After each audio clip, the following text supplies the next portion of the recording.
ایک صاحب تھے شہر کے خاصے متمول آدمی، خاصے وقت کی مار کچھ ایسی پڑی کہ ان کا کاروبار تباہ ہو گیا، لیکن بھرم قائم رکھے ہوئے تھے اپنا۔ تو جب یہ کاروبار ان کا اچھا تھا تو انہوں نے اپنے ہم پلہ لوگوں میں اپنی بیٹی کی انگیجمنٹ کر دی تھی، بات طے کر دی تھی۔ کافی وقت گزر گیا تو لڑکے والوں نے زور دینا شروع کیا کہ بیٹی کی شادی کریں۔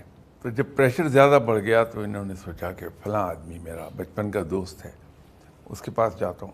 ان صاحب کے پاس گئے اور جا کے کہا کہ مجھے کچھ ضرورت ہے پیسوں کی، اپنا حال بتا دیا اور یہ بھی کہہ دیا کہ میں نے بیٹی کی۔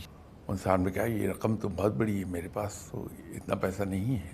تو یہ مایوس ہوئے تو اس نے کہا کہ 1 منٹ ٹھہر جائیے، فلاں جگہ پر ایک بزرگ رہتے ہیں، اللہ کے بڑے نیک بندے ہیں، تو وہ اتنی خاموشی سے مدد کرتے ہیں ہر ایک کی کہ کسی کو کبھی وہم بھی نہیں ہوتا کہ یہاں سے مدد لی گئی ہے۔ تو یہ صاحب وہاں چلے گئے، جا کے دروازے پر نوک کیا تو اندر سے ایک بہت ہی بارونق چہرے والے، جن کے چہرے پہ نور برس رہا تھا، وہ بزرگ تشریف لائے۔ تو انہوں نے کہا کہ کیسے آئے آپ؟ تو انہوں نے بتایا جی کہ فلاں صاحب ہیں آپ کے جاننے والے، وہ میرے بچپن کے دوست ہیں، انہوں نے مجھے آپ کے پاس بھیجا ہے، مجھے کچھ رقم کی ضرورت۔ وہ اماؤنٹ بتائی جو خاصی ہیوی تھی۔ تو وہ اماؤنٹ سن کے برہم ہو گئے وہ بزرگ اور ان کو بے نقط سنا دی۔ تو یہ بیچارے بڑے افسردہ دل سے وہاں سے آئے، تو اپنے دوست کے پاس گئے اور جا کے انہوں نے کہا کہ آپ نے جہاں بھیجا تھا انہوں نے تو مجھے بے عزت کر کے گھر سے نکال دیا۔ کہا کہ ایسے آدمی نہیں ہیں، آپ یہ ذرا بتائیے کہ انہوں نے کہا کہ آپ کو؟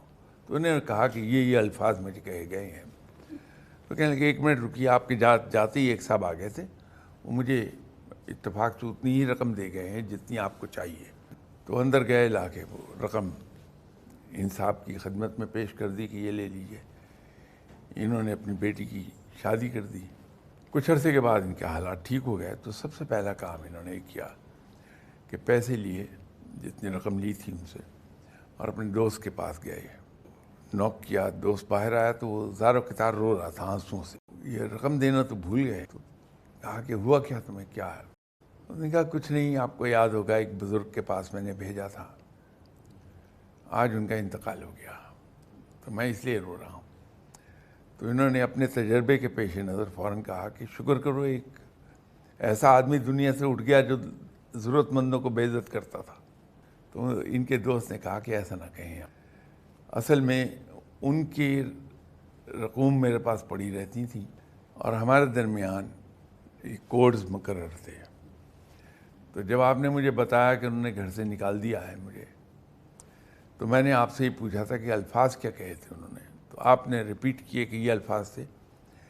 اس کا مطلب یہ تھا میرے لیے کہ ان صاحب کو جتنی ضرورت ہے وہ رقم انہیں دے دو، اگر یہ لوٹا سکے تو ٹھیک ہے، ورنہ میں نے معاف کر دیا ہے۔ تو یوں جو اندر سے رقم میں لے کر آیا تھا وہ انہی کی تھی۔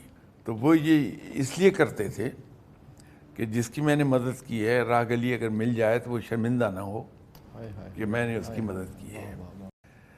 تو جناب وہ جب انسان یہ سمجھنے لگتا ہے کہ میرے پاس جو کچھ ہے وہ میرا نہیں ہے، میرے رب کا عطا کردہ ہے، تو پھر وہ رویہ آ جائے گا